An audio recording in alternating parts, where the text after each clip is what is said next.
Alors voilà, autour de la table pour ce 7e épisode à ma brasserie, nous avons Godfrey Lavando, bonjour. Bonjour Fred. Retour d'Hélène Faradji. Salut. Guillaume Saint-Cyr. Bonjour. Nouveau collaborateur, on va faire votre rencontre un peu plus tard. On a 2 invités cette semaine, c'est vraiment le laboratoire, on innove complètement. Alors 2 invités, on a Simon Coutu, journaliste au Vice entre autres et documentariste, bonjour. Bonjour. Et on a Julie Gauthier, anthropologue au Collège Annecy. Bonjour. Bonjour Julie. On va évidemment revenir avec vous. Alors voilà, c'est parti, on est prêt pour ce 7e épisode de la balado de Fred Savard.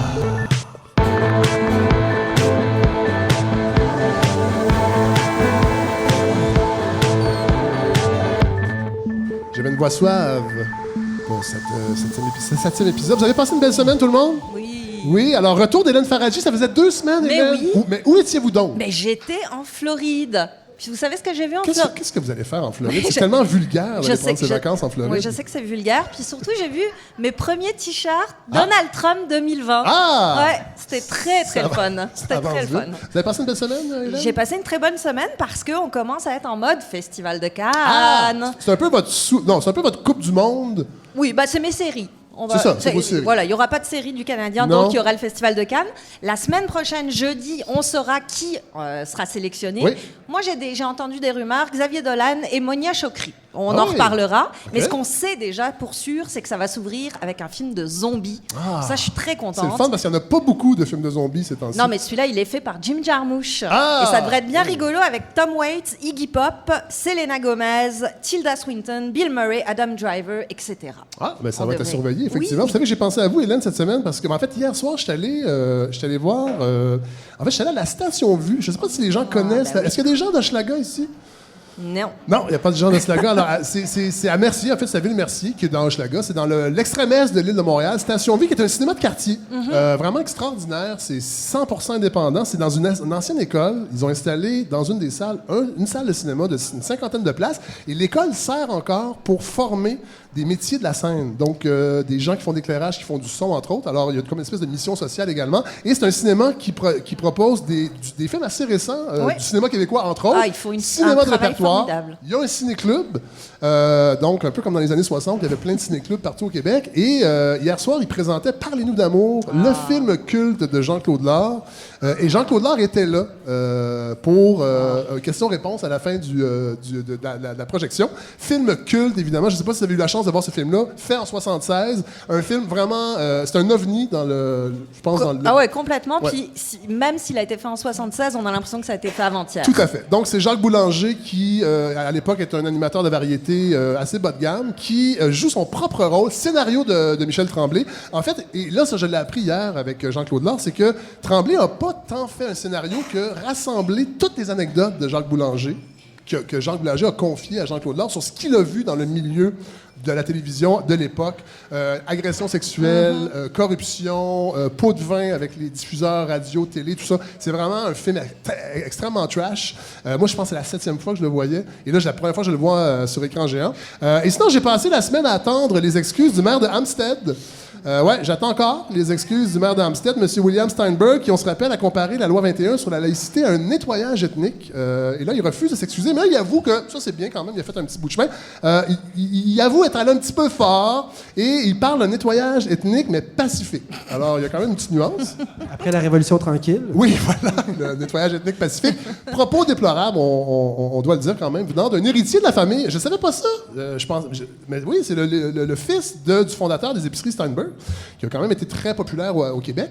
Donc, bon, évidemment, plusieurs personnes, parmi les plus, peut-être les plus vieilles un peu, ont comparé les propos de M. Steinberg à ceux de Jacques Parizeau, le soir du référendum de 95, où il avait, en fait, accusé la défaite référendaire à cause du vote ethnique et de l'argent, on s'en rappelle. Mais honnêtement, moi, je trouve que les propos du maire d'Hampstead sont pires parce qu'il était agent, lui, contrairement à M. Parizeau. Donc, ça vient vraiment de son fond à M. Steinberg. C'est ça qui fait mal. Cela dit, je suis content de voir qu'il y a une certaine unanimité chez nos politiciens qui ont tous dénoncé. Tous les partis ont quand même dénoncé ces propos-là. Que ce soit à la CAQ, au PLQ, au Parti québécois et à Québec solidaire. J'ai quand même parlé à certains militants de Québec solidaire qui m'ont dit que l'idée de nettoyage ethnique ne les dérange pas tant que ça, tant que c'est fait avec du savon biodégradable, parce qu'on sait que l'environnement est c'est la nouvelle marotte, en fait, de Québec solidaire. Alors, c'est vrai, si c'est fait dans le respect, moi, je me dis pourquoi pas.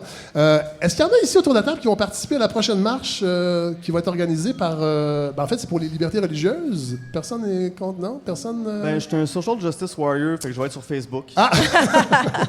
En même temps, c'est pas super attrayant d'aller marcher avec Adil Sharkawi, à moins de vouloir faire de longues distances à reculons. Mais Godefroy, ça m'étonne que vous n'ayez pas cette marche-là, parce que votre grand-père, je rappelle, Godefroy Lorando, son grand-père est l'ancien rédacteur en chef du Devoir, c'est André Lorando, qui était très associé, le Devoir, qui était un journal ouvertement catholique, on doit le dire. Donc ça m'étonne qu'un petit-fils de Lorando n'ait pas marché pour la liberté religieuse. Mais en fait, c'est qu'il y a eu des petits soucis là, avec ce sujet-là. Ah oui, un peu ambigu. Il était un peu trop près de l'abbé Gros. Ah, mon Dieu! Et en fait, les bonnes blagues d'abbé Gros, ça touche beaucoup les gens.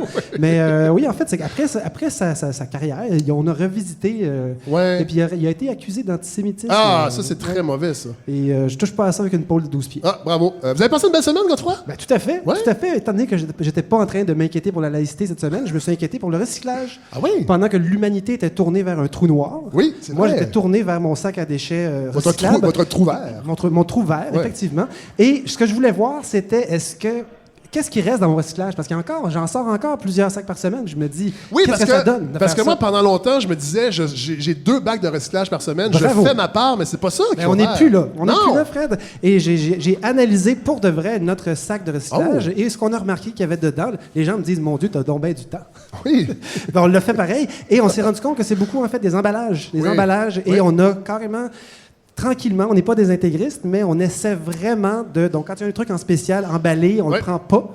Et ça fonctionne. Donc, le bac de recyclage, le petit bac bleu de la cuisine, on le vidait à chaque Mais d'ailleurs, jour. cette semaine, il y et a on la- le vide aux 3-4 jours. Je pense que c'est Marie Montpetit, députée libérale, qui avait déposé une motion pour que le gouvernement s'engage à réduire les emballages, que ce soit par des lois, et le gouvernement de la CAQ a refusé, malheureusement. Donc, c'est parce que ça serait facile à faire. Une espèce de législation pour obliger, en fait, les entreprises à moins utiliser d'emballage. Et à se transporter ses sacs soi-même en tout temps pour être prêt à aller à l'épicerie. Oui, ça, c'est vrai. On est rendu, nous, qu'on se promène avec un sac et aussi des bacs, ouais. des plats vides pour Ouais. aller chez Loco, aller chez Boco et Vrac, Ouais. je sais pas trop. Moi aussi, je fais ça, puis je me loue un camion maintenant pour Ben oui. faire ça. Parce que ça prend de la place, c'est maudit. Mais c'est un camion diesel, c'est moins pire. C'est beaucoup moins pire. Pour aller à mon zéro déchet.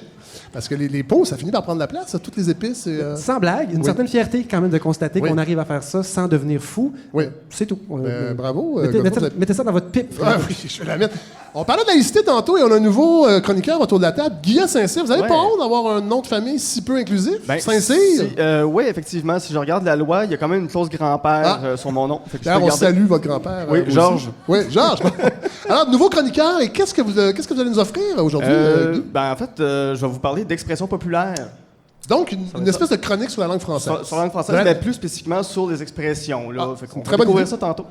On a hâte d'entendre ça. Ouais. Vous étiez auteur, pour vous situer peut-être des gens, vous étiez auteur à la semaine prochaine, l'émission, Oui, donc c'est oui. quand même un miracle que vous soyez avec nous aujourd'hui. J'y suis encore, alors on va s'épargner les commentaires. Bonjour, Simon Coutu. Salut. Ça va bien? Ouais, très bien. Journaliste chez Vice, Québec, documentariste. Et là, vous allez nous parler un peu plus tard d'un documentaire que vous avez réalisé, piloté. Je suis journaliste. Journaliste. C'est Éric Piccoli qui est le Voilà. réalisateur. Donc, Cannabis illégal, qui sera diffusé la semaine prochaine, le 17 avril, à Télé-Québec. Ouais, exact. Ouais, on va en reparler un petit peu plus tard, mais c'est un documentaire assez plein de choses que j'ignorais vraiment sur. Et on pensait, je dis pas que je suis un spécialiste de la marijuana, mais j'ai quand même consacré quelques soirées depuis une vingtaine d'années. Mais il y a beaucoup de choses que j'ignorais. Alors, on va en reparler tantôt. Vraiment très intéressant comme documentaire. Et je salue Julie Gauthier, professeure d'anthropologie au Collège Annecy à Montréal. Bonjour. Bonjour. Et là, vous pilotez, et c'est pour ça que je voulais que vous soyez ici. Bon, là, on va faire. On va donner une précision. Nous sommes amis depuis une trentaine d'années. 30 ans. Mais, oui, 30 ans, voilà, ça passe vite. Sauf que je voulais que vous veniez ici parce que vous pilotez une opération, parce qu'on est beaucoup... il y a beaucoup de militantisme autour de la question autochtone qui enflamme les réseaux sociaux. Et là, vous êtes au centre d'une opération vraiment intéressante d'autochtonisation du Collège Annecy. Ça a l'air un peu niché, mais tantôt, on va en parler pendant l'entrevue, et je trouvais ça important parce que ça met du concret autour de choses qui souvent restent abstraites, et on en sait peu. Et là, vous êtes vraiment dans le concret, puis je pense que ça va être super intéressant, qu'on démystifie un peu tout ça. Donc, merci beaucoup d'être là. Et là, j'ai envie d'entendre Godefroy Lorando sur ce qui a occupé votre actualité cette semaine, c'est-à-dire le cosmos.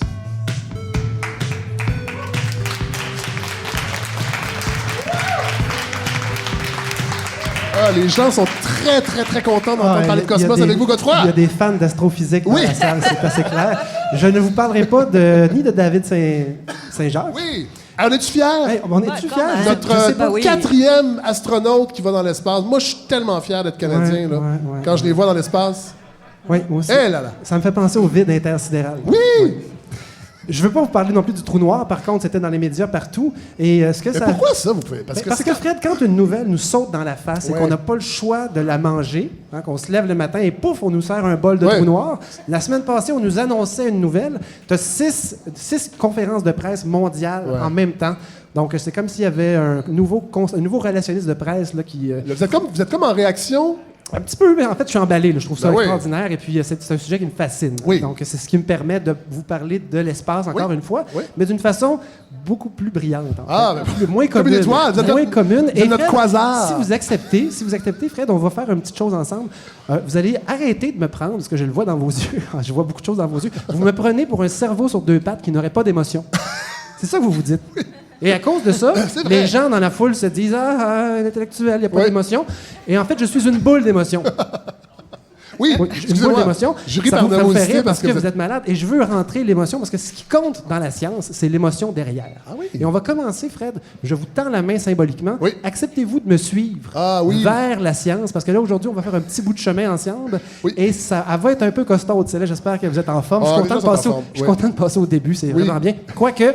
C'est vrai qu'on constate émission après émission que le public est non pas captif, mais captivé. Oui. Ils sont très, très, très attentifs et on l'apprécie énormément. Alors, checkez bien ça. Les nouvelles qui m'ont touché cette semaine, ce sont des nouvelles qui étaient toutes spatiales. Oui. Vous l'avez dit, non pas spéciales, mais spatiales. J'ai pensé à la fierté que certains ont ressentie en voyant notre astronaute canadien marcher dans l'espace. J'ai aussi constaté qu'il y a d'autres pays qui étaient très fiers de ce qui se passait au nom de leur pays dans l'espace, notamment l'Inde et la Chine. Et c'est de ça dont je veux vous parler. Mais avant ça, et c'est là qu'on va parler enfin, on va parler un peu de théorie fondamentale. Ça va faire du bien. On est loin de la tyrannie du rire ici. Attachez votre sucre. C'est pour ça que je voulais faire ce projet de balado-là, c'est pour parler de théorie fondamentale. Ben, je m'en doutais bien. Imaginez-vous, Fred... Pas à chaque semaine, mais souvent. Une fois de temps en temps, une fois par année. Alors, imaginez-vous, Fred, que vous tenez une... Parce que tout ce dont je vais vous parler touche au concept d'orbite. De lancer quelque chose en orbite. Oui. Et Fred, si je vous dis qu'on est capable de lancer une patente de 6 tonnes dans l'espace et qu'elle ne retombe pas sur Terre et qu'elle ne s'en va pas non plus dans le fin fond de l'espace, qu'elle reste là, êtes-vous capable de me l'expliquer? Comment ça se fait? Qu'est-ce qu'il y a? Pas du tout. Ah, pas du tout. Zéro. Puis si je le faisais, c'est que j'enlèverais tout votre temps de chronique. Mais en même temps, on tisserait des liens, puis ce serait intéressant pour le public. Oui, mais on tissera des liens d'une autre façon, mais allez-y. Je ne pourrais pas l'expliquer. Dans mon petit préambule, je m'attendais à ce que vous risquiez une réponse. Ah, mais je dirais... je sais pas, pour vrai. Et voilà, première émotion. Ouais. Je me sens un peu seul. Mais je veux qu'on les sente, les émotions passées. Et puis, plus ça va aller, plus vous allez peut-être arriver à répondre à mes questions. Ben, j'aimerais ça. Imaginez-vous, un satellite, en fait, ce serait comme un objet qu'on lancerait tel une balle de baseball. Ah oui. Et qu'on lancerait en ligne droite vers l'avant. Oui. Et cette balle va prendre, je sais pas, un quart de seconde, 1 seconde pour retomber vers la Terre selon un arc de cercle. C'est la gravité. C'est la gravité qui fait ça. Oui. Mais imaginez-vous qu'on monterait sur votre shed. Montez sur votre shed à Rosemont. Et là, vous lancez la même balle, mais beaucoup plus fort. Oui. Et là, la balle va à 100 mètres, parce que vous êtes extrêmement puissant. Oui. Mais la balle est quand même rattrapée et finit par prendre un arc de cercle et retourner vers la Terre, attirée par la gravité. C'est impossible de s'en sortir. Imaginez-vous maintenant... C'est une loi qu'on ne peut pas amender. Effectivement, celle-là, non. Il n'y a pas de clause dérogatoire pour celle-là. Ce qu'on fait, par contre, maintenant, on pourrait tirer du 12, Fred. Tirer de la carabine sur votre shed. Ce que je ne déteste pas faire le dimanche après-midi. Ben, comme un peu nous tous. Oui. Et là, vous tirez la carabine et votre balle parcourt 1 km, 2 km avant de finir par courber. Oui.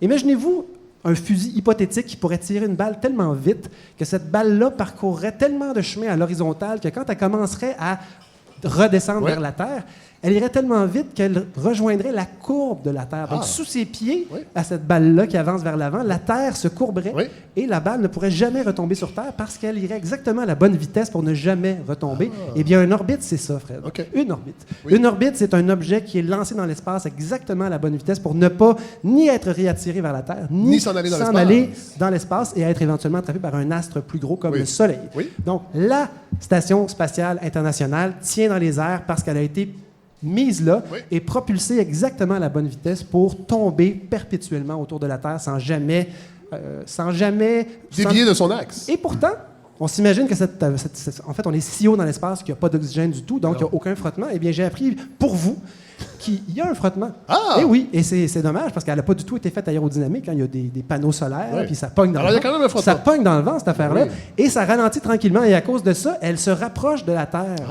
à chaque minute qui passe un peu plus. Et une fusée sur 3, c'est un chiffre approximatif que je donne, mais des fusées qui vont faire du ravitaillement gardent une partie de leur carburant pour donner une petite poussée à la station spatiale pour la remonter où elle était. Et donc, elle est maintenue en permanence. Pour éviter le frottement. Pour contrebalancer le frottement. Qui peut être fâcheux dans l'espace. Très fâcheux. Le frottement dans l'espace, c'est fâcheux. Ça peut faire un fungus spatial. Effectivement. Par contre, si on parle par exemple, des satellites géostationnaires qui sont beaucoup, beaucoup plus hauts, mais là-bas, il n'y a absolument aucune atmosphère. Et les satellites géostationnaires de GPS sont si hauts, en fait, qu'ils pourraient tourner là jusqu'à la fin des temps. Il n'y a rien qui tombe dans leur chemin. Mais pendant que David Saint-Jacques, Fred, se promenait dans l'espace, il ne savait pas, mais il risquait sa peau.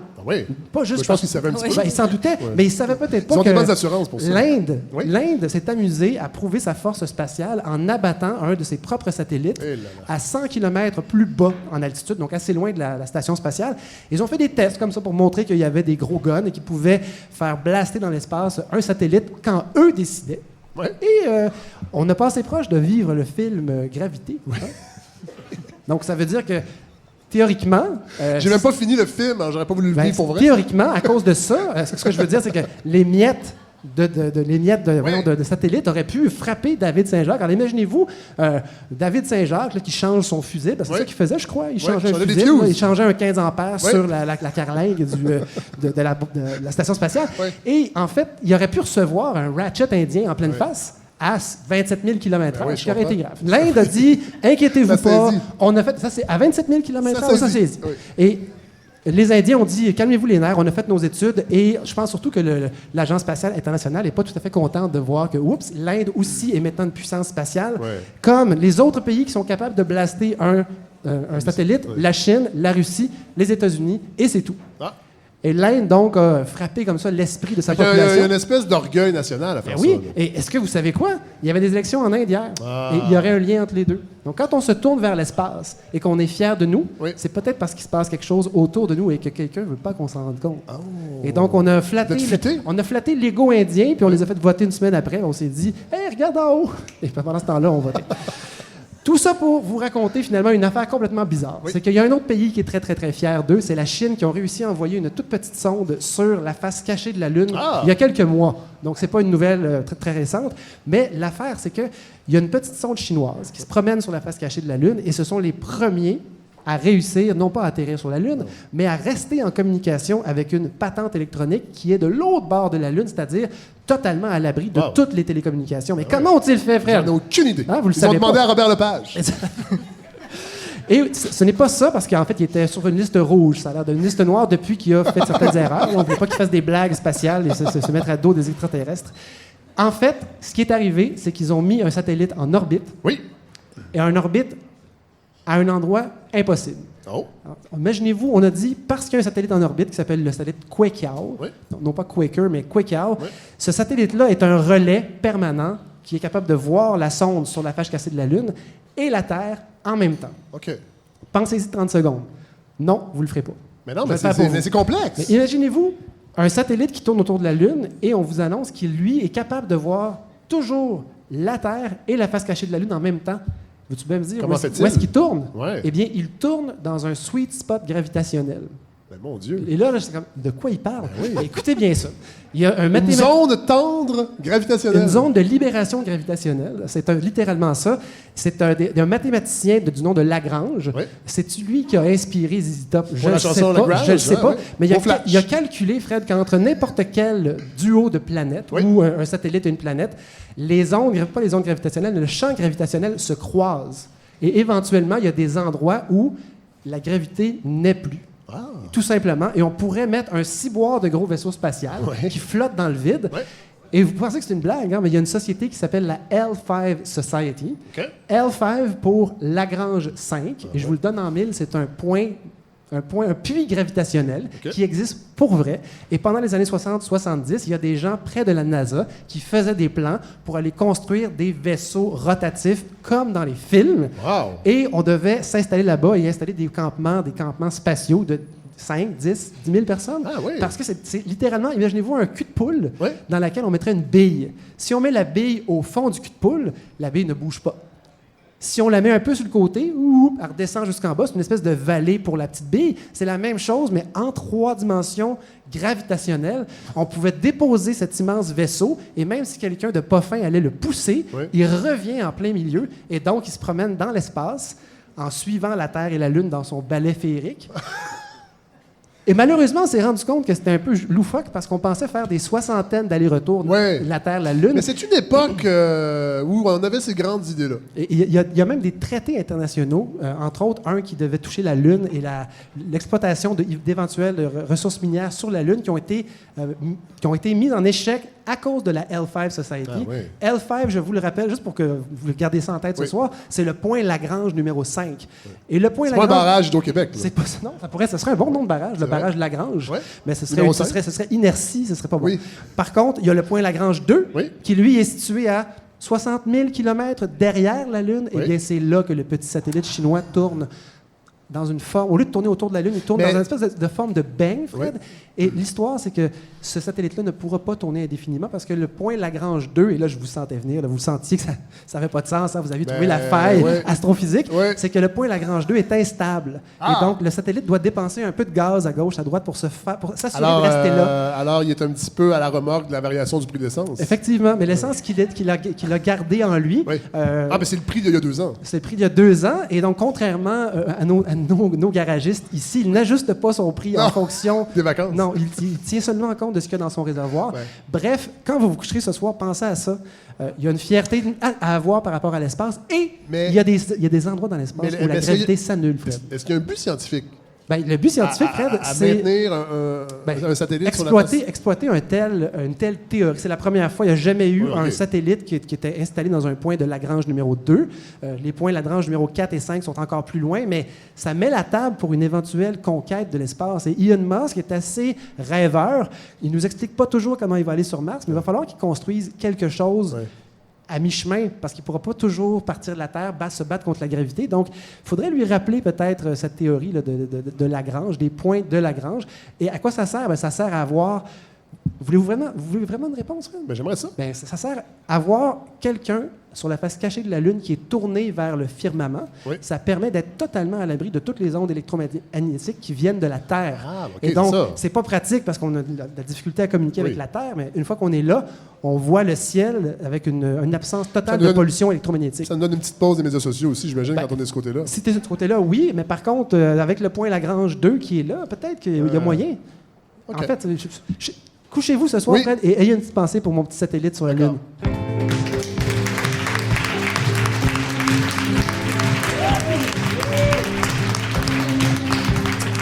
Vous savez qu'il y a une autre façon peu coûteuse d'aller dans l'espace si on ne possède pas de fusée ou de cirque sans animaux.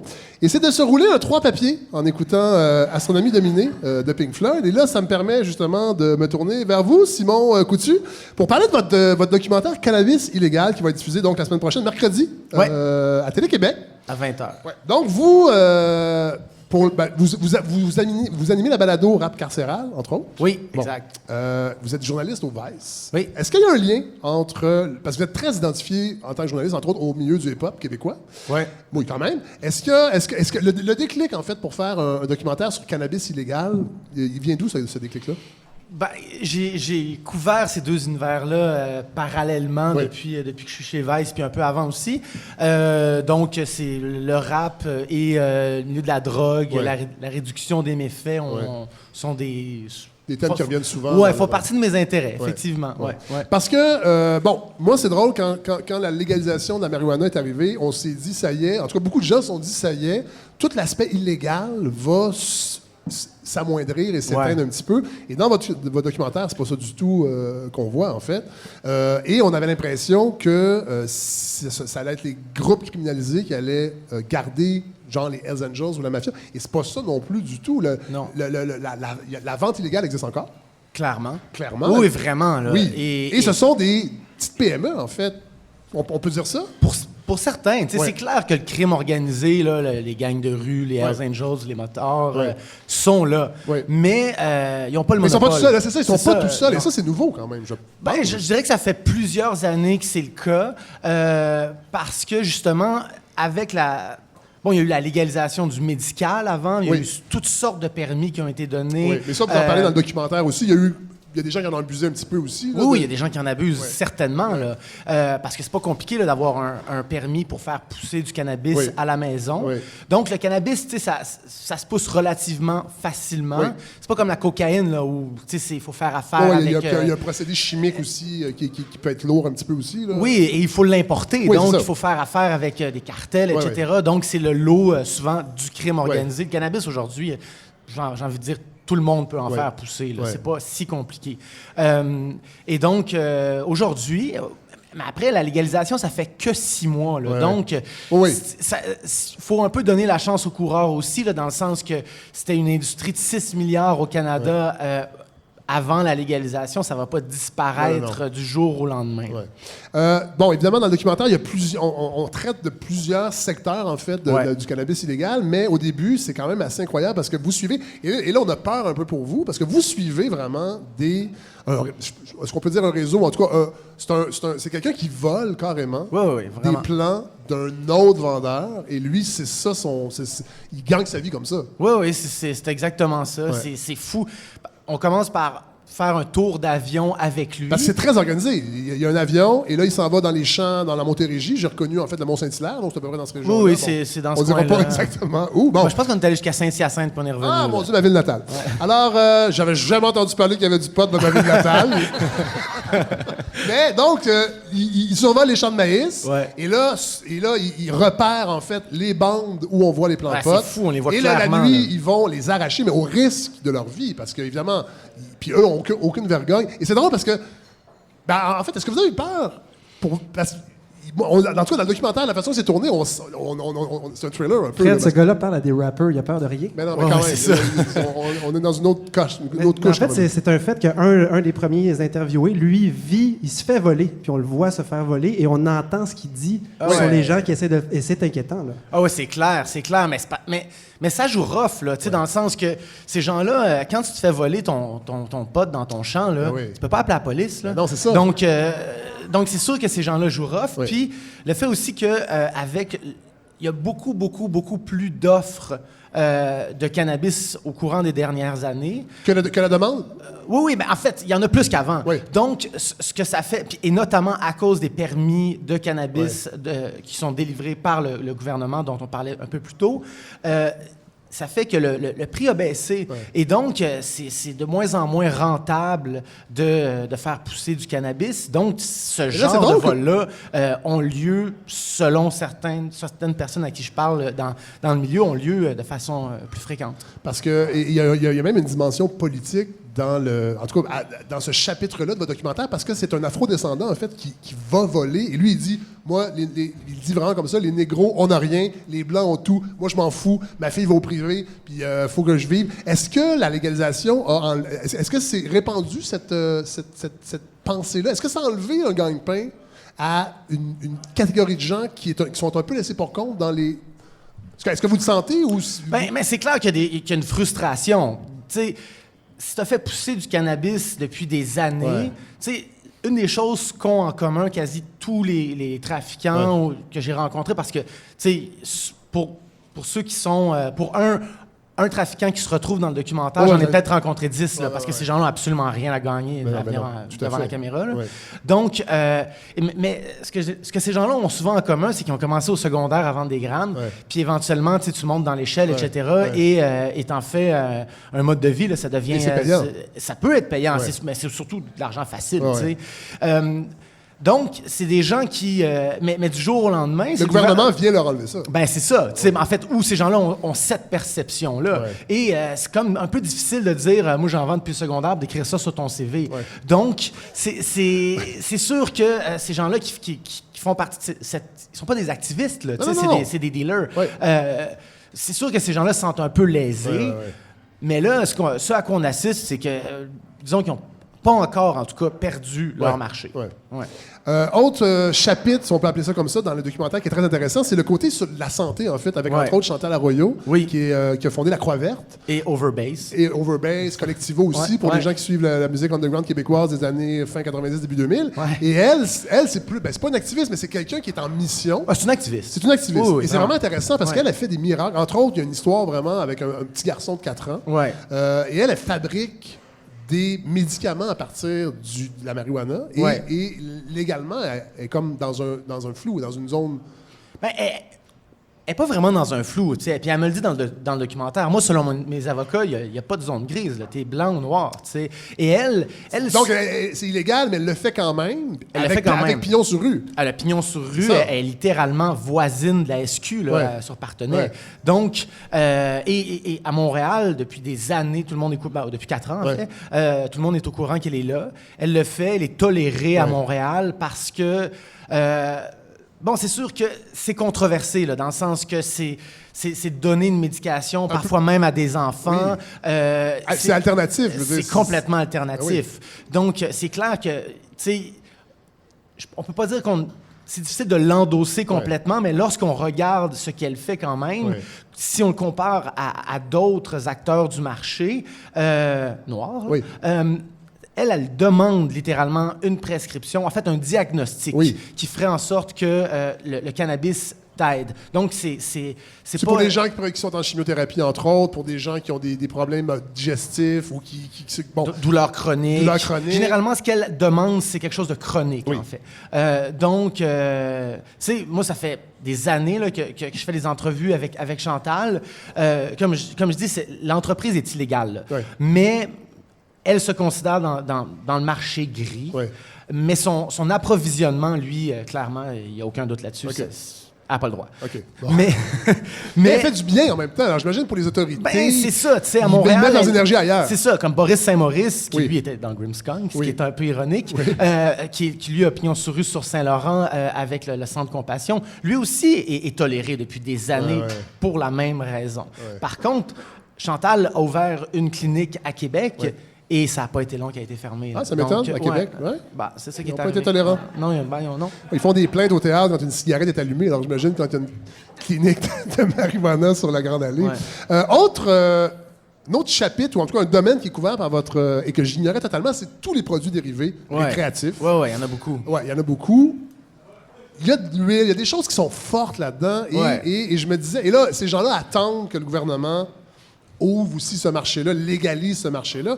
Mais et ça, c'est un peu absent mais je pense que c'était pas votre but, mais il n'y a aucune réflexion socialement, en fait, sur est-ce que ça serait bien qu'il y ait tout ça. Moi, j'ai un garçon de 14 ans, puis je me dis, si collectivement, on permettait tous ces produits-là en vente libre, je trouve qu'il y a une réflexion à avoir quand même sociale. Vous, en tant que documentariste, c'est quoi votre... Parce que c'était pas le but du documentaire de réfléchir là-dessus, mais j'imagine que vous avez une réflexion quand même. Oui. Ben, en fait, premièrement, ce qu'ils ont dit, c'est qu'en octobre de cette année, certains extraits, certains produits comestibles et le hashish notamment devraient être légalisés. Donc, présentement, ça s'en vient. Donc, mais lorsqu'on parlait que le marché noir a encore le beau jeu, c'est notamment pour cette raison-là, parce que bon... ils sont très créatifs dans les produits qu'ils sont capables d'offrir. On disait Hugo, en fait, qui était l'espèce de vedette du documentaire. Qui était le premier client. Oui. Je pense pas que la SQDC savait que leur premier client était littéralement... Voilà, c'est ça. Donc, mais oui, c'est ça. Hugo, lui, par contre, ce qui produit, c'est littéralement, c'est comparable un peu au crack du cannabis, dans le sens que... fort. Oui, lui, il peut monter jusqu'à 90% de THC. Et ça va être... ça, c'est écrit noir sur blanc dans la loi. Ça va demeurer illégal parce que c'est produit... Trop fort. La plupart du temps à partir d'hydrocarbures, du butane notamment. Et ça, c'est écrit noir sur blanc, illégal, ça va le demeurer. Donc, mais lui, à partir de cette... c'est un peu l'équivalent de l'alcool à 99% avec lequel... Le gin à cochon! Oui, c'est ça. Avec lequel tu peux faire toutes sortes de trucs après et le rectifier. Et c'est ce que lui fait. Mais après, le problème avec ça, tu me demandes mon avis par rapport à ça, c'est que si tu concentres le THC, il y a des chances aussi de concentrer toutes les cochonneries qui viennent avec. Si le cannabis n'est pas de bonne qualité. Donc, c'est clair qu'il y a un risque là. Tout à fait. Mais, il y a toutes sortes de produits. Là, la rosine qui, elle, est pressée, qui n'a pas Par contre, la rosine, il n'y a pas de butane ou de nitrocarbures. Mais encore une fois, là, tu as une concentration de toutes sortes de cochonneries s'il y a des cochonneries dans ton cannabis. Et, bon, après avoir vu le documentaire, il y a une chose, moi, qui m'est venue à l'esprit, et c'est que on a l'impression, en fait, que cette loi-là a été beaucoup plus pensée pour les investisseurs qui ont eu l'information que ça allait être légalisé que pour la santé publique. Moi, je ne sais pas si vous qui êtes dans le dossier depuis longtemps, si vous avez, je sais que c'est un peu... mais tu sais, on l'a vu, le bureau d'enquête du Journal de Montréal, il y a 2 ans, avait sorti une grande enquête qui, moi, m'avait marqué. C'est-à-dire Alain Dubuc, il y avait plein d'anciens militants du Parti libéral qui étaient déjà actionnaires de compagnies qui allaient profiter, qui allaient être les premiers. Et on a l'impression que la loi, dans ses imperfections, dans le fond, a été surtout pensée pour que ces gens-là s'enrichissent. Ben, oui et non. Clairement, là, présentement, là, les produits qui se retrouvent à la SQDC, ce sont d'immenses compagnies, cotées en bourse. Je veux dire, c'est des entreprises avec des structures littéralement comparables aux pharmaceutiques. Donc, mais ce qui est ironique, c'est que c'est le gouvernement conservateur qui a créé ces compagnies-là pendant le régime médical. Donc, Tweed, Canopy Growth, Aurora, Hydropoticaire. Ça a été créé pendant le dernier de Stephen Harper. C'est ça. Et c'est ces compagnies-là qui sont devenues éventuellement les compagnies responsables de l'approvisionnement du récréatif. Je crois que ces gens-là ont fait un bon coup de poker. Là. Ils s'attendaient peut-être à ça. Probablement qu'il y avait de grosses games de lobbying qui se faisaient aussi à l'époque. Mais, donc là-dessus, je suis assez d'accord avec toi. Pour avoir accès à ce marché-là présentement, il faut avoir, au-delà des contacts, là, beaucoup d'argent. Parce que la loi ne permet pas que chacun ici présent cultive chez lui, alors qu'il y a d'autres législations qui le peuvent. En fait, présentement, et Chantal Arroyo le fait, présentement, ces permis-là ne sont pas encore mis en œuvre, mais il est possible d'appliquer en ce moment pour ce qu'on appelle un programme de microculture. Donc, c'est ce qui va être un peu l'équivalent là, des microbrasseries. Donc, il y a une ouverture. Il y a une ouverture, mais on n'y assiste pas encore. Mais après, je répète, ça fait 6 mois que le cannabis est légal. Et ça s'est fait assez rapidement, beaucoup trop rapidement selon les provinces. Il n'y avait même pas de possibilité d'attendre. C'était vraiment le 1er juillet. En tout cas, c'est ça. Donc, c'est ça. Faut le prendre avec un grain de sel. Puis je pense qu'il va falloir aussi s'adapter. En fait, je pense que le gouvernement et la population, il va falloir qu'ils s'adaptent à ça. C'est quelque chose de totalement nouveau. On est le 2e pays après l'Uruguay à avoir légalisé le cannabis. Donc, tu sais, c'est un laboratoire, là. Donc, puis... Et on le voit, là, 6 mois après, il y a encore des petites files devant la SQDC sur Peel, mais tu sais... Maintenant, c'est 5 jours par semaine, c'est plus 4 jours. Donc, il y a du progrès. Ouais, voilà, c'est ça. Mais c'est ça. C'est pas. Faut comme donner un peu la chance aux coureurs quand même. Est-ce que vous avez d'autres projets de documentaires sur Oui, il y en a, mais je peux pas vraiment en parler. Ils sont en développement. Bon, c'est bon. Merci beaucoup. Merci beaucoup. Coutu d'être venu à la balado. Donc, c'est mercredi, le 17 avril, à Télé-Québec. C'est à quelle heure? 20h. À 20h, voilà. Il ne faut pas manquer ça, c'est vraiment intéressant. Non, c'est vraiment très, très bon. Merci beaucoup. Merci beaucoup. Vraiment.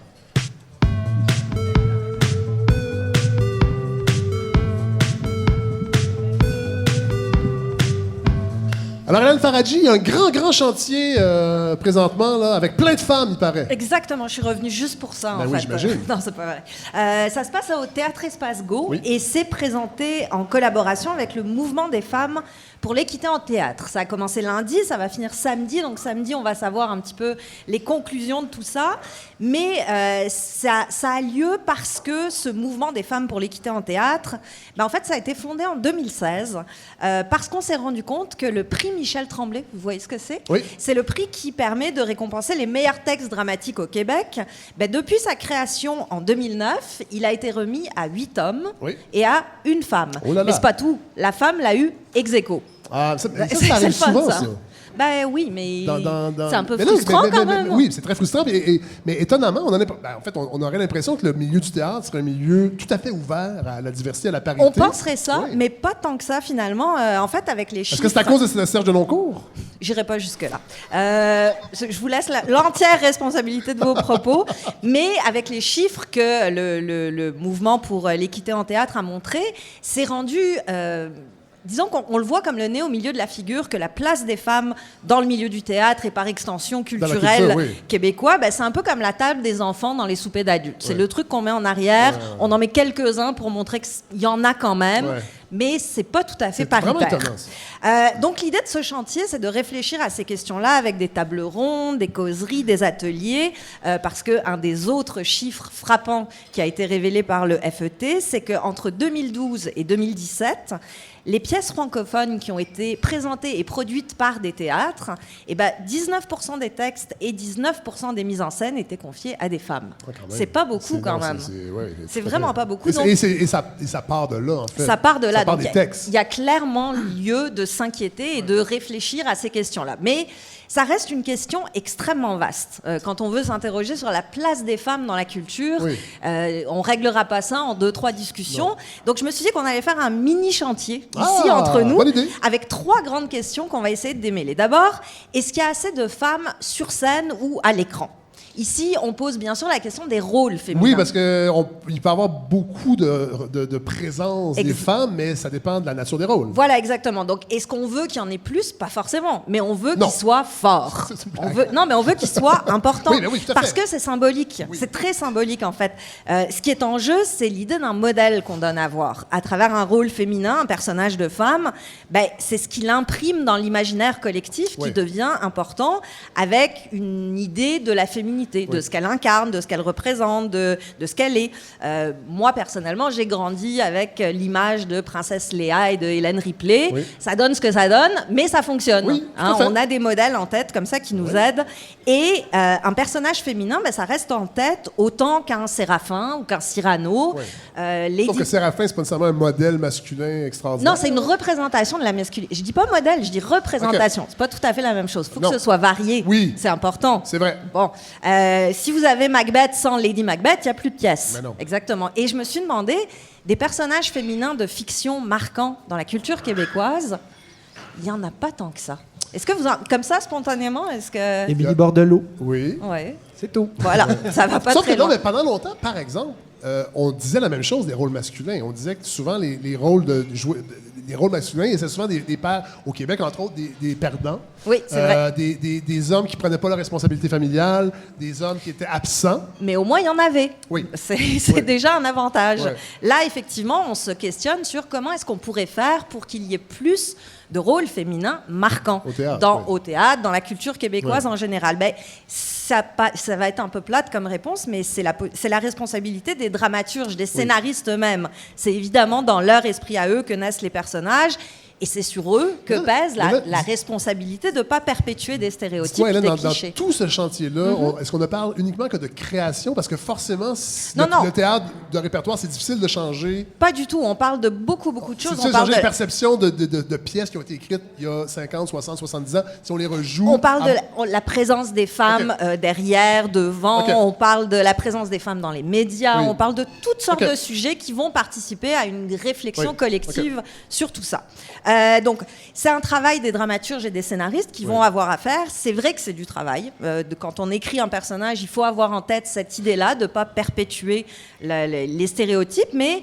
écoutez, prendre la parole publiquement, ça vient avec des grandes responsabilités, tout simplement. Sauf que, parce que là, je pense que l'idée, c'est surtout aussi qu'il y ait plus de femmes qui produisent des textes que de demander à des hommes. Avec ça, je suis pas tout à fait d'accord. Moi, je trouve que des très grands rôles de femmes ont été écrits par des hommes. Oui, sauf que je pense que au même titre, la diversité culturelle, à un moment donné, ça va prendre des gens... Voilà. Vous m'amenez à ma deuxième question. Pas faire juste des commandes aux auteurs qui sont déjà là, mais peut-être varier les auteurs aussi. Exactement. Donc, est-ce qu'on a besoin des textes et de plus de femmes au texte et à la réalisation? Oui, mais ça reste symbolique. Et poser la question comme ça, ça reste un peu dangereux. Pourquoi? Parce que si on reconnaît une spécificité de l'écriture ou de la réalisation au féminin, on prend le risque d'ouvrir la porte aux clichés, de perpétuer... À l'essentialisme. On risque de perpétuer des clichés parce que quand vous dites écriture féminine, film de femme, pièce de femme, ce qui vient automatiquement en tête, c'est l'univers domestique, c'est l'intimité, c'est la maternité, et on réduit le champ des possibles.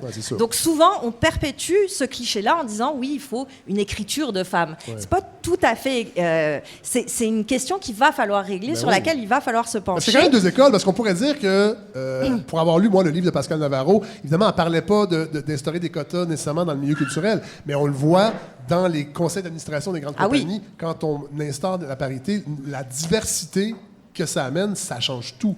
Je pense que ça pourrait s'appliquer peut-être au domaine culturel. Ça pourrait peut-être s'appliquer, dans les clichés. Mais il ne faut pas non plus oublier que si on part du principe que l'écriture est genrée, on ferme un peu ce fameux champ des possibles. Donc, c'est une question d'individualité, l'écriture. Il n'y a pas une femme qui écrit comme une femme, il n'y a pas un homme qui écrit comme un autre homme. Et le problème, c'est que si vous admettez qu'il y a une façon de réaliser, par exemple, féminine, vous fermer la porte presque automatiquement à l'idée qu'une femme puisse être appelée au même titre qu'un homme à réaliser une pub de char. Et ça, c'est un problème. Parce que si vous décidez d'avance que les femmes réalisent d'une telle façon, vous les empêchez probablement d'avoir accès... Dieu seul sait que des nouvelles pubs de chars, on en a tous besoin. C'est tellement le fun. Moi, j'aime ça quand ils roulent dans le désert avec des hélicoptères qui arrivent. Moi, j'aimerais ça si une femme pouvait le faire. S'il pouvait la réaliser. Bon, puis là, on arrive à la troisième question qui, elle, est beaucoup plus concrète, c'est-à-dire est-ce qu'il y a assez de femmes dans les différents corps de métier? Et ça, c'est la chose qu'on peut régler, véritablement, et c'est pour ça qu'on a besoin de chiffres, qu'on a besoin de concret. On a vraiment besoin... On parle de corps de métier, éclairage, son, mise en scène, costume, tout le kit. Là. Et les chiffres le montre, il n'y a pas d'égalité dans l'accessibilité aux postes d'écriture, de mise en scène, de direction. Et là, on ne parle même pas, ce serait un autre chantier probablement à mettre en place, mais des éventuelles différences de salaire. Ça, c'est un gros problème aussi. Et pourquoi c'est important d'avoir des chiffres? Parce que prouver ces inégalités-là, ça permet concrètement de faire bouger les choses. Je vais prendre l'exemple des réalisatrices équitables. Il y a quelques années, elles avaient réussi à faire un dossier dans lequel elles compilaient ces données-là pour le cinéma québécois et elles se sont rendues compte qu'il y avait effectivement un gros problème d'inégalité. C'est pas que les femmes n'étaient pas présentes, mais c'est que dans le système de financement du cinéma québécois, soit elles recevaient des plus petits budgets, soit on les cantonnait aux documentaires. Donc, il y avait une espèce de parité, sauf qu'elle n'était pas réelle dans les faits. Et c'est parce que cette compilation de données a été rendue publique qu'on a pu mettre en place des normes dans les programmes de financement public du cinéma québécois. Donc, pour que les femmes fassent des films de char. Exactement. C'est important. Avec Guillaume le Métivierge. Ou pas. Ou qu'elles fassent des films de cuisine si elles veulent, mais qu'elles puissent avec faire le film qu'elles veulent. Oui, pourquoi pas? Mais vous savez, les nouvelles règles depuis que les réalisatrices équitables ont rendu leur dossier public, c'est que quand un producteur veut présenter un film pour du financement, il peut demander 2 subventions, mais à la condition que l'un des 2 soit écrit ou réalisé par une femme. C'est mathématique, c'est simple, ça assure une parité. Une forme de quota, en fait. Exactement, une forme de quota, mais à l'entrée. C'est-à-dire, on ne se soucie pas du contenu des œuvres, mais on s'assure que l'accessibilité soit égale pour les hommes et les femmes. Les choses sont doucement en train de changer. On est loin d'être rendu à une parité. Le problème, c'est toujours un peu le même. C'est une fois que les inégalités sont constatées, qu'est-ce qu'on fait concrètement? Comment est-ce qu'on règle les choses? Comme on l'a dit, le cinéma québécois, lui, il essaye d'instaurer une forme de quota. Le problème, c'est que ça peut mener à ce qu'on se tire un peu dans le pied, dans le sens où il n'y a pas une femme qui veut être financée parce qu'elle est une femme. Il n'y a pas une femme qui veut être le choix politiquement correct. Oui, mais sauf que ça serait temporaire, je pense. On l'espère. Et que ça changerait la culture, après ça, on n'en aurait plus besoin. Alors voilà, vous mettez le doigt sur l'autre chose qu'on nous dit de faire, c'est changer la culture, changer les mentalités. Mais ça, comment est-ce qu'on fait ça? Moi, j'ai l'impression que les quotas, souvent, ça fait un électrochoc. Puis, en tout cas, pour avoir lu le livre de Pascal Navarro, que je suggère à tout le monde sur cette question-là, qui est vraiment très éclairant, et moi qui m'a convaincu, et je sais qu'il y a bien des femmes qui n'aiment pas ça, parce qu'elles ont peur justement Exactement. de ça. Surtout en culture, parce que quand vous êtes un créateur ou une créatrice, vous voulez être choisi pour la qualité de ce que vous créez, pas pour votre sexe. C'est normal. Sauf que pendant ce temps-là, il y a des hommes qui profitent du système et qui, dans le fond, c'est un quota inversé, puis c'est pas mieux. Fait que je pense que ça casserait ça, en fait. C'est que tout le monde seraient là pour leurs compétences. C'est pour ça que moi, je pense qu'il faut des règles d'accessibilité à la base, au départ. Après, une fois que les financements sont donnés, c'est aux femmes aussi de faire ce qu'elles ont à faire pour rester dans le... Des films de char. Des films de char, s'il faut. Dans la cuisine. Mais je le sais, j'ai pas de solution. J'ai évidemment pas de solution et j'espère qu'à la fin de ce chantier, donc qui va finir samedi, on pourra avoir accès à des conclusions ou au moins à des chiffres qui permettent de mettre en place des mesures concrètes pour que ces choses-là s'équilibrent un peu. Mais j'ai envie de vous laisser sur un mot d'Agnès Varda. Agnès Varda Feu Agnès, qui avait fait de la générosité puis de la solidarité ses chevaux de bataille, qui a été une icône résistante à toutes les inégalités, qui est morte il y a 2 semaines à l'âge de 90 ans. Et l'an dernier à Cannes, elle avait rappelé ce que je trouve être assez évident. Elle avait dit « Oui, on compte maintenant plusieurs réalisatrices, mais il est très important qu'on retrouve des femmes dans tous les métiers du cinéma. Il faut qu'elles deviennent aussi directrices photo, techniciennes de son, qu'elles occupent des postes clés. Et puis c'est bien de réclamer la parité dans le milieu du cinéma, mais il faudrait aussi la revendiquer partout où il n'y a pas de showbiz. » Ben, merci beaucoup sur ces belles paroles, Hélène Faradji.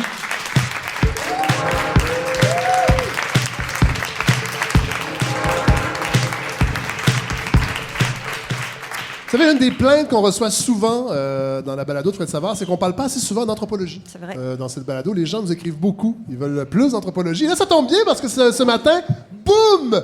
Une grosse nouvelle est tombée. On a découvert une nouvelle espèce humaine. Julie Gauthier, j'imagine que ça va vous intéresser. Aux Philippines, donc, suite à la découverte d'ossements datant de entre 50 000 et 67 000 ans. Je pense que c'est assez large, mais bon... en anthropologie, c'est pas si large que ça. Non, c'est vrai, hein, c'est une seconde. Une petite subtilité comme ça. Donc, les ossements présentent des caractères ressemblant à ceux des Australopithèques, mais aussi à ceux de Homo sapiens, donc nouvelle catégorie. Et la nouvelle espèce a été baptisée Homo luzonensis. Oui, pour l'île de Luzon. Voilà, où ça a été trouvé. Ouais. Et là, je pense que c'est quand même important qu'on en parle parce que c'est quand même rare qu'on découvre une nouvelle espèce humaine. Cela dit, il paraît que là, ça vient de tomber. Une manifestation sera organisée dimanche par des étudiants de l'Université McGill pour dénoncer l'oppression de la majorité blanche sur Homo luzonensis parce qu'il est disparu. Alors, c'est essentiellement à cause de la majorité blanche. Mais bon, on fait des blagues, mais je trouvais que c'était une bonne introduction pour vous accueillir, Julie Gauthier. Je l'ai dit tantôt, on est amis depuis 30 ans, mais je vous invite parce que vous pilotez, en fait, on peut dire ça, une démarche que je trouve vraiment intéressante. En fait, je trouve intéressante que vous en parliez, qu'on en parle pour que ce soit quelque chose qui soit entendu. C'est l'autochtonisation du Collège Annecy à Montréal où vous enseignez.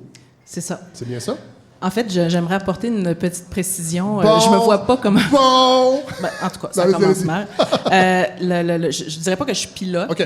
J'ai initié, disons, j'ai été peut-être la bougie d'allumage, mais on fait ça avec un organisme start-up autochtone, un organisme de sensibilisation qui s'appelle Mikana, qui nous accompagne dans le processus, qui a été fondé par Mélanie Lumsden puis Widia Larivière. Okay. Dont la mission est justement de créer des ponts entre autochtones et, je vais utiliser le terme alloctone. Oui, alloctone. J'aime pas ça dire non-autochtone. D'abord, Collège Annecy, c'est peut-être pas un hasard pourquoi ça se fait au Collège Annecy. Est-ce que c'est le seul collège à Montréal, le seul cégep qui est dans ce processus-là d'autochtonisation? Non, il y en a plusieurs, en fait, parce que du côté francophone, on est un petit peu, je veux dire, en retard, si vous me permettez, par rapport au reste du monde, par rapport au monde anglophone, parce que dans beaucoup d'institutions collégiales universitaires, c'est un processus, en fait, il y avait ça le indigenization, des institutions en général, mais de l'éducation. Et ça s'inscrit dans un courant de décolonisation de l'éducation. OK. Donc, et concrètement, l'autochtonisation, comment ça s'articule? Comment ça s'articule? Mais en fait, moi, j'ai longtemps hésité, quand on a démarré le projet, à parler de décolonisation. J'ai vraiment hésité entre autochtonisation et décolonisation. Pour moi, pour que l'autochtonisation se fasse, il faut qu'il y ait une décolonisation, un processus, une démarche qui est à la fois personnelle, professionnelle, et éventuellement institutionnel pour que ça fonctionne. Parce que s'il n'y a pas de place, s'il n'y a pas déjà quelque chose qui a été assoupli au départ, s'il y a pas si on ne nomme pas nos réflexes coloniaux, c'est difficile de comprendre pourquoi on ferait de l'autochtonisation, parce qu'il y a des gens qui se sentent même menacés par le mot. Ça arrive souvent. Qui ont un malaise, oui, tout à fait. Mais ce malaise-là, il vient d'où? Je dirais que comme l'autochtonisation est un processus qui semble qui est actif, il y a des gens, mais en général, qui se sentent menacés parce que ils voient ça comme... J'ai déjà entendu des gens qui me disaient c'est comme de la colonisation inversée, par exemple. Ouais. Ou moi, ça fait des années, je vais parler comme je suis enseignante, donc ça fait des années que j'enseigne tel contenu. L'autochtonisation me dit que dans le fond, je suis incompétent, je peux plus enseigner les cours comme je le voulais. Parce que vous contribuez à poursuivre, dans le fond, l'esprit colonial. Oui. Avec l'ancienne façon de... C'est un peu abstrait tout ça, là, mais on va le démystifier un peu. Mais concrètement, là, au cégep Antique, là, comment ça se manifeste, l'autochtonisation? Au cégep Antique, en fait, on a commencé par se questionner sur est-ce qu'on a des Autochtones? Oui. Est-ce qu'on a des étudiants autochtones au collège? Oui. Bon an, mal an, on se disait on a 2, 3, ils passent un peu inaperçus. C'est pour vrai, en fait. C'est qu'on est un collège très... On est un gros collège, là, populeux, très multiculturel, programme technique, programme préuniversitaire et tout ça. C'est une ville antique, là, vraiment. Donc, combien d'étudiants? Je pense qu'il y a 8 000, 8, 9. Okay. Avec la formation continue, je pense que ça va jusqu'à 10 000. Ouais. Je pense que c'est le plus grand collège francophone de l'île, du Québec, en fait. Et ce qu'on s'est dit, c'est qu'il faut poser la question correctement. Parce que la question qui était posée dans les données là, d'admission, c'était « Êtes-vous autochtone? » Point d'interrogation. Ouais. De demander à quelqu'un directement comme ça s'il est autochtone, ça vient quand même avec... c'est délicat sur le plan de l'auto-identification. Donc, on a modifié le questionnaire. On n'a pas nécessairement envie, même, j'imagine, avec tout le passé qu'on connaît, on n'a pas nécessairement envie de dire oui. Non, pas du tout. Il y a un sentiment parfois de honte. Il y a des gens qui se demandent pourquoi tu me demandes ça, en fait. Donc, on a contextualisé, on a repensé un questionnaire beaucoup plus souple où on parlait d'auto-identification à des nations, y compris la nation métisse qui n'est pas reconnue au Québec, mais qui est reconnue ailleurs au Canada, au Manitoba, entre autres. Donc, on a posé la question et il y en a 43 qui étudient dans différents programmes et qui viennent de Maliotenam, qui viennent des Nukjuak ou qui ont grandi en ville. Donc, c'est extrêmement diversifié, la population autochtone. Donc, ça, c'est la première chose qu'on a fait. Chose qu'on oublie souvent. Absolument. Oui. En tant que majorité blanche. Absolument. C'est qu'il y a autant de différences. C'est du monde. Là, comme nous, là. C'est du vrai monde. Oui, c'est du vrai monde. En fait, le deuxième volet d'autochtonisation cette année, c'était beaucoup la sensibilisation. Parce qu'il y a quand même beaucoup d'ignorance. Il y a beaucoup de méconnaissance aussi. Il y a beaucoup de stéréotypes négatifs encore, mais il y a beaucoup de stéréotypes que je vais qualifier de...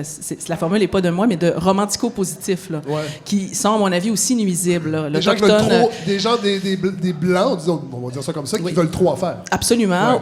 Puis qui deviennent paternalistes. En fait, qui décolonisent en colons, si je peux me la formule. Parce qu'on peut facilement décoloniser en colons. Donc, ça, c'est le volet sensibilisation du personnel. Fait que ça va des activités culturelles à des midi-conférences sur, justement, c'est quoi l'autochtonisation, entre autres. Bon, c'est extrêmement varié. Mais le troisième élément qu'on a de particulier à Antique, c'est le nom et le logo de nos équipes sportives. Parce que c'est souvent ça... Je les ai apportés. Dans la... Vous avez apporté le logo. Les équipes sportives, donc au Collège Antique, ça s'appelle les Indiens. Ça n'a pas de sens. Oui. Les Indiennes. Attendez. Calmez-vous. En fait, le logo actuel, oui, nos équipes s'appellent les Indiens. Mon Dieu, que j'ai honte! Est-ce qu'ils sont capables de détruire un satellite qui tourne dans l'espace? Franchement. Mais vous voyez, vous êtes indigné, hein? Oui. Il y a un danger aussi de s'approprier l'indignation. Ah, c'est ça. Parce que, en fait, il faut demander aux Autochtones ce qu'ils en pensent aussi. Ce qu'on fait rarement, on est rapide de... Je dis pas, je vous accuse pas, là, mais on parle souvent des autres, sans les autres, à côté des autres, à la place des autres. Et dans le cas des équipes sportives, parce que là, ça, au Collège Antique, c'est... je pense pour la majorité ici au Québec, c'est la première fois qu'on entend parler de ça, mais aux États-Unis, entre autres, dans la NCAA, il y a eu plusieurs démarches. Et la première démarche, c'est toujours de demander aux nations autochtones qui sont visées comment ils se sentent par rapport à ça. Oui. Nous, cette année, ce qu'on a fait, en fait, j'ai la chance aussi, ça je dois le dire, d'être appuyé par une direction en général qui est... Oui, puis ça c'est important. Oui, parce que ça fait... Moi, mon discours n'a pas changé depuis plusieurs années. Ce qui a changé, c'est qu'il y a des gens qui écoutent, il y a des gens qui s'éduquent, il y a des gens qui travaillent, et il y a des gens qui diffusent ça et qui permettent au processus de prendre un peu plus d'ampleur. Parce qu'un prof tout seul, c'est ça. Ça reste... Je peux décoloniser dans ma classe, mais bon, je ne toucherai pas autant de monde. Ouais. Donc, ce qu'on a décidé de faire, c'est que cette année, on a décidé de travailler avec les gens pour qui le logo et le nom sont probablement les plus importants, c'est-à-dire les étudiants des équipes sportives. Ben oui. Et c'est très identitaire, ça, pour Tout les à fait. étudiants. Et on laisse pas ça aller facilement. Ils sont fiers. Ils sont des Indiens. Ouais. Donc, c'est difficile à comprendre de l'extérieur. Mais donc, on a travaillé avec eux. On a fait des ateliers de sensibilisation, des ateliers immersifs, toujours avec nos partenaires autochtones, pour que ces étudiants-là, qui sont dans plusieurs programmes, ils font pas tous sciences humaines, donc ils sont pas tous exposés à ces contenus-là, mais pour qu'ils soient capables de vivre l'histoire coloniale du Canada, mais du point de vue des Autochtones, en étant vraiment, quand ça passe par le corps. Donc, toutes les équipes vont avoir été rencontrées. Le deuxième élément qu'on a fait, puis en fait, c'est assez récent, c'est le panel de discussion. On a invité des Autochtones à se prononcer. Un échantillon quand même assez large, donc 4 invités. C'était pas un débat. Parce que là, les Indiens, c'est large, là, je veux dire, parce que dans le cas de la NCAA, souvent, c'était des nations précises. L'équipe des Séminoles de Floride, c'est les Séminoles. Alors là, les Indiens, c'est quand même générique. C'est très générique, puis c'est un terme qui est vraiment un peu dépassé. Là. Moi, personnellement, je ne vais pas parler au nom des autres, mais il y a quand même des personnes âgées chez les Autochtones qui restent attachées, qui restent demeurées. J'entendais Joséphine Bacon, entre autres, dire qu'elle, Indien, avait pas de problème avec ça, mais de façon générale, dans la nouvelle génération, en fait, c'est dépassé. Puis c'est un peu ce qu'on s'est fait dire au panel de discussion. C'était très, très harmonieux, très ouvert. Il y avait beaucoup de monde présent. C'était de dire, c'est même plus de quelqu'un a dit, c'est plus de l'appropriation culturelle. Vous vous apprenez vos propres termes. On ne s'est jamais approprié. Vous vous auto... Donc, oui. Mais j'ai l'impression que le terme indien est un peu comparable à ce qu'on dit le N-word, dans le sens que eux ont le droit d'utiliser, mais nous, je pense pas qu'on devrait l'utiliser. Puis je pense qu'il y a un consensus là-dessus, non? Oui, en fait, c'est l'idée de demander aux gens comment vous voulez être nommés. Oui, c'est ça. Puis bon, Indien, mais là, au Cégep Antique, est-ce que l'équipe va changer de nom? Où est-ce que vous en êtes dans le processus? En fait, la troisième étape du processus pour cette année, qui va avoir lieu prochainement, c'est de dire maintenant que vous êtes auto-éduqués, maintenant que vous avez entendu des voix autochtones, discuter entre elles et non pas dans un contexte de confrontation, les équipes vont s'asseoir ensemble, vraiment, avec des gens qui vont les aider à définir leur propre identité. Pourquoi le terme indien est si important? C'est quoi les qualités qui sont associées à ce terme-là? Pourquoi vous êtes... Parce que c'est souvent ça qu'on dit, on veut leur rendre hommage, le guerrier, tout ça. D'ailleurs, le logo est très guerrier. Là, c'est un genre de Sioux, de Lakota, avec les peintures de guerre, le nez crochu un peu. Bon, toutes sortes de niveaux là-dedans. Mais en fait, c'est que les gens, il y a beaucoup d'ignorance, comme je vous disais, il y a beaucoup de méconnaissance. Les gens ne peuvent pas savoir s'ils ne connaissent pas, s'ils n'ont pas entendu. Et d'ailleurs, il y a une captation vidéo du panel. C'est super important. C'est-à-dire que là, on entend des êtres humains. Oui. Comment ils se sentent par rapport à ça. Absolument. Et on aurait pu faire autrement. Hein. On aurait pu changer, surtout qu'avec ce qui s'est passé, vous parliez de Robert Lepage tantôt, on aurait pu s'en débarrasser. Mais moi, je trouvais que, puis je ne suis pas la seule, la direction était d'accord avec moi, mais c'est de dire, on est une maison d'enseignement, on a une mission d'éducation, on va profiter de ça pour en parler et en parler honnêtement, puis ça se passe plutôt bien. Mais moi, Julie, j'entends ça, ça me met vraiment de bonne humeur. Là. Ça me semble être un processus, juste parce que la décolonisation en colon, j'ai vraiment peur de ça. Moi, qu'on se mette à défendre à gauche, à droite sans rien comprendre. Puis ça fait plaisir de voir que ce processus-là arrive dans une maison d'enseignement. Mais cela dit, c'est très complexe en même temps parce que la majorité francophone au Québec, pendant longtemps, était elle aussi dans un assujettissement d'une puissance coloniale.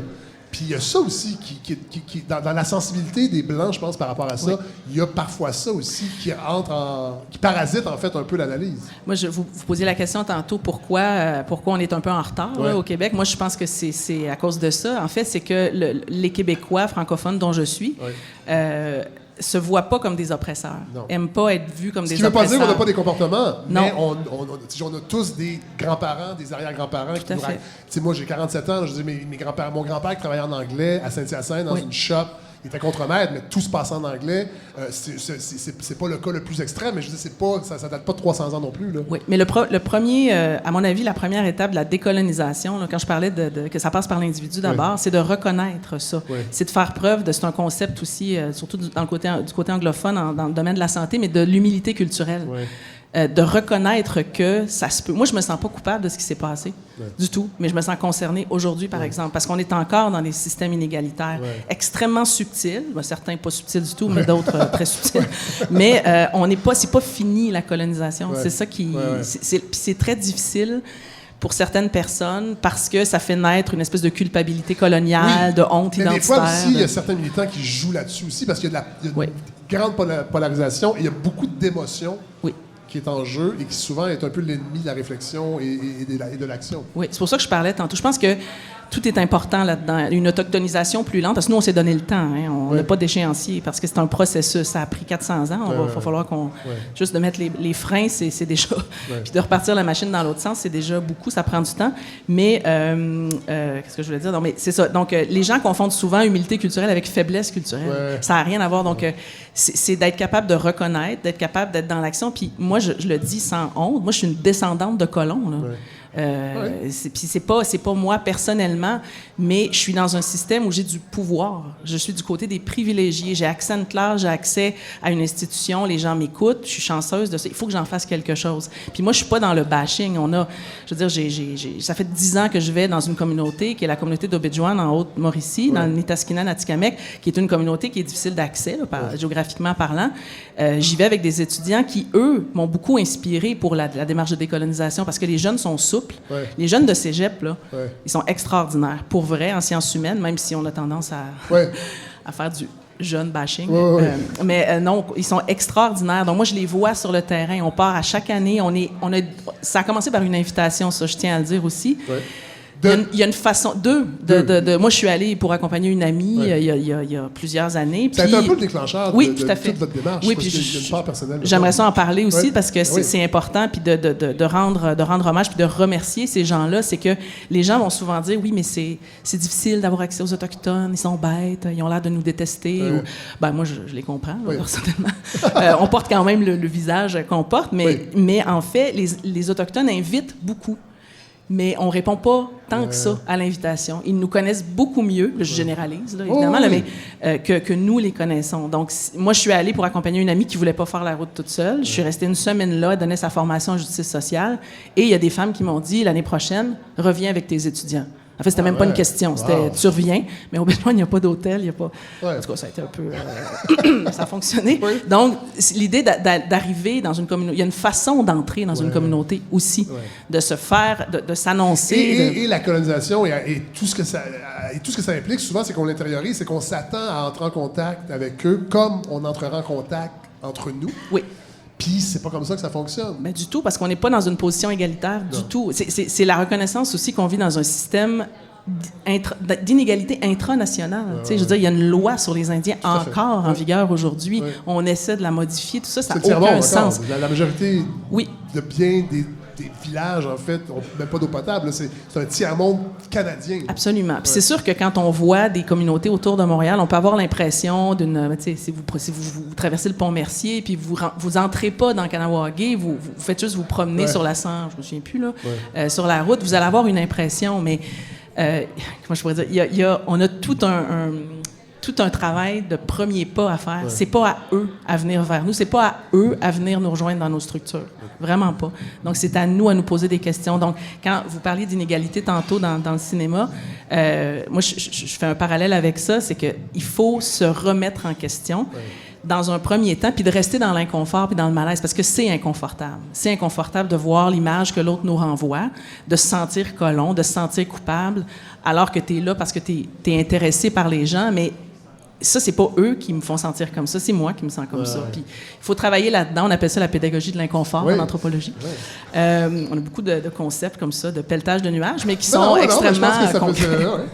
extrêmement concrets. Donc, l'idée, c'est de dire, une fois que j'ai pris conscience, je suis restée dans le malaise, bien là, je peux être dans l'action. Puis comme je suis du côté des privilégiés, même si je suis une femme, je peux agir. Je peux aller dans... Julie Gauthier, merci beaucoup d'être venue démystifier un peu tout ça. On va suivre tout ça parce que c'est un processus qui se poursuit et j'aimerais beaucoup, par amitié, que tu reviennes nous en parler. Merci beaucoup.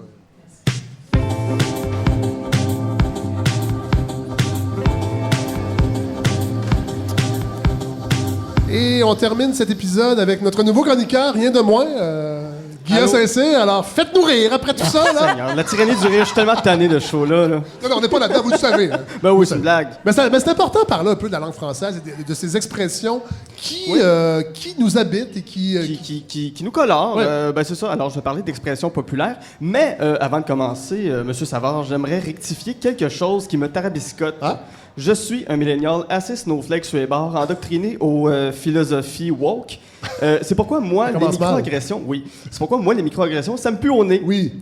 Et ça fait assez longtemps que je suis votre carrière, M. Savard, pour voir que vous diminuez souvent l'impact des microagressions. C'est vrai. Or, sur moi-même. Oui, bien sûr, mais j'ai comme hypothèse que vous faites du déni, car ici même, vous êtes victime de microagressions. Ben oui. Et ça, même si la balado est encore jeune, M. Savard. Arc. Oui, j'utiliserai ma tribune pour faire un call-out contre mon collègue Colin Boudria. Ça, si vous avez raison. Oui. Il est pas fin avec moi. Oui, puis je peux me le permettre, c'est un ami Facebook. Bref, depuis sa première chronique ici, il vous traite constamment et sans vergogne de baby boomer, comme si c'était une tâche. Je suis même pas un baby boomer. Franchement, non, mais je trouve ça d'une petitesse parce que vous regardez la série O le soir de sa diffusion, ça fait de vous un détritus. Vous devriez être fier, M. Savard, d'appartenir à cette génération qui sera bientôt en voie d'extinction. On vous doit quand même des grandes choses, hein, l'élection du PQ en 76, l'alternance bipartite jusqu'à la CAQ, donc vous êtes aussi responsable, vous et votre génération. Bref, je trouve que le collabo Colin a tout un front de bœuf de vous diminuer comme ça, et c'est exactement de cette expression dont il va être question aujourd'hui, avoir un front de bœuf. Oui. Un front de bœuf, ça décrit des gens qui sont effrontés, qui ont du toupet, du culot, bref, au Québec, on les appelle les hosties de baveux, ou, sous une contraction, des ostineux. Puis, s'ostiner avec des baveux, même quand ils ont raison, c'est enquiquinant as fuck. Puis quand ils sont dans le tort, c'est pire, hein? Ils leur poussent une genre de gueule de Rottweiler là, sur le front de bœuf. On dirait un mélange entre Alien puis Worf dans Star Trek. Pour ceux qui ne replacent pas Worf dans Star Trek, c'est la belle pièce d'homme avec 15 arcades sourcilières, la chevelure pimpante de Fabien Cloutier, la moustache luxuriante de Fu Manchu, puis le pinch sensuel de Sylvain Cossette. Bref, je m'égare un peu, là, quand je pars sur Worf. Bref, le front de bœuf, même si on lui sort des études, des preuves scientifiques, un raisonnement simple, genre de l'argent sonnant vaut plus qu'une carte cadeau pour payer ton fucking taxi, le front de bœuf persiste et signe. Quitte à devenir agressif, taciturne, grognon, acariâtre, de mauvaise foi, dropper des hyperboles, des phrases provocantes ou avoir recours au sophisme pour se donner raison. On en a eu quelques exemples récemment. Là, ça prend un fond de bœuf ou une exposition abusive aux propos de Luc Lavoie pour dire qu'une loi sur la laïcité causera un nettoyage ethnique. Oui. Mais ça prend encore plus de front de bœuf pour défendre une loi qu'on comprend tellement mal qu'on dit aux gens d'appeler la police si on voit un Moël circoncire un bébé juif à moins de 9 mètres de la porte d'un édifice. Excusez-moi, je viens d'avoir l'image en tête, c'est vraiment dégueulasse. Pour vrai, si vous voyez quelqu'un circoncire un bébé à moins de 9 mètres d'une porte dans la rue, appelez la police. Ça va peut-être être mieux comme ça, peu importe la religion. Mais je trouve que le pire de la gang des fronts de bœuf, c'est celui qui cherche à clore le débat en balançant des généralités, des banalités, à nous faire rouler les yeux de Matane à bâton rouge, en affirmant des choses comme... On salue Isabelle Boulay. Oui, et Michel Rivard, l'auteur. En affirmant des choses comme « Au Québec, c'est comme ça qu'on vit. » Ouais, OK, mettons. Mais c'est quand la dernière fois, M. Savard, que vous avez vu une policière en burqa qui sort de l'autopatrouille sur la 40 pour prier à genoux en direction de la mosquée dans le sens inverse du trafic? Je ne vais jamais sur la 40. Je prends toujours la 20.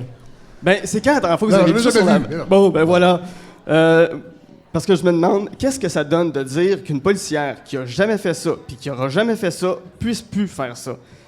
Parce qu'au Québec, c'est comme ça qu'on vit, dans la projection et la paranoïa. Vraiment, là, on est rendu là.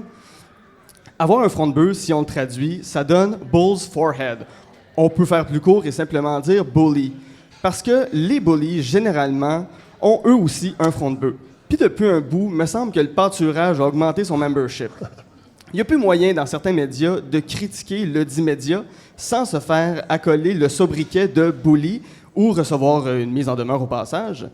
À chaque semaine, pratiquement tous les chroniqueurs du journal le plus taché de cernes de café Tim Hortons se mettent en gang pour bâcher dessus quelqu'un. On connaît la chanson, il y a eu l'islam, la gauche, les féministes avec qui on a créé le mot valise « Islamo-gauchiste féminazie », dire en caploc. Une de leurs dernières cibles, ça a été la députée de Québec solidaire, Catherine Dorion, parce qu'elle a dit que peut-être qu'à force de se mettre en gang pour bâcher dessus quelqu'un, ça pouvait créer un climat social que scientifiquement on va qualifier de marde. Bon, je comprends que Catherine, des fois, elle parle au monde avec la même prose qu'Abdullah de Butcher qui veut se battre contre les frères Rougeau au centre Paul Sauvé. Là, c'est vous le boomer, c'est pas moi, là. Oui, mais je m'appelle Guy, j'ai le droit. C'est des vieilles références. Oui, mais comme je m'appelle Guy, je peux le faire. Mais quand même, ça prend pas juste un front de bœuf, mais l'abattoir au grand complet pour se mettre en gang puis traiter de bully une seule personne qui se pose des questions sur ton éthique de travail pour ensuite placer son ego en victime. C'est comme si on m'avait traité de bully quand je suis allé voir la direction de mon école en secondaire 1 pour qu'une gang de gars arrête de m'enfermer dans ma case à répétition, cette activité parascolaire ô combien plaisante pour eux. Puis qu'on leur avait dit « Yo les jeunes, c'est pas Max Chill Yabada Badou dans le toaster. » Ouais, à mon époque, Radio Enfer, c'était de shit. J'aimerais quand même conclure, M. Savard, en disant que mes propos pourraient être déformés.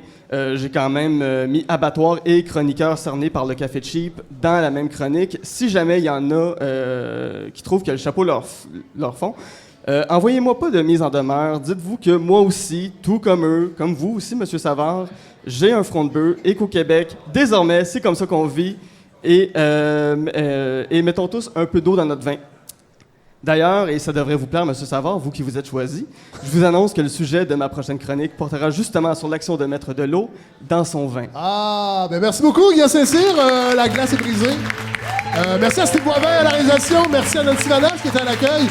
Merci à Sonny Carpentier qui prend des photos depuis le début avec son magnifique T-shirt jaune qui est notre cerveau derrière cette présence sur les médias sociaux. Merci à Jean-Nicolas Raymond qui m'a donné un coup de main pour la recherche, Sonny également. Vous pouvez nous écrire sur la page Facebook de balado de Fred Savard. Vous pouvez venir assister à l'enregistrement. Là, la prochaine fois qu'on revient à Montréal, c'est le 25 avril. La semaine prochaine, on sera à Gatineau pour le festival Transistor. De toute façon, on met la page Eventbrite pour s'inscrire pour venir ici. Tout se passe sur Facebook, sur la page de la balado de Fred Savard. Et donc, la semaine prochaine, on sera à Gatineau et on aura le maire de Gatineau, entre autres, qui sera avec nous. On aura d'autres invités. On aura Jenny Cartwright et Karine Chabot qui ont fait Debout, la balado, et Karine qui a été également impliquée dans la production de Trafic, cette balado sur Télé-Québec. Allez écouter ça, mais on va en parler la semaine prochaine. Donc, merci tout le monde. Bonne semaine. On se voit la semaine prochaine.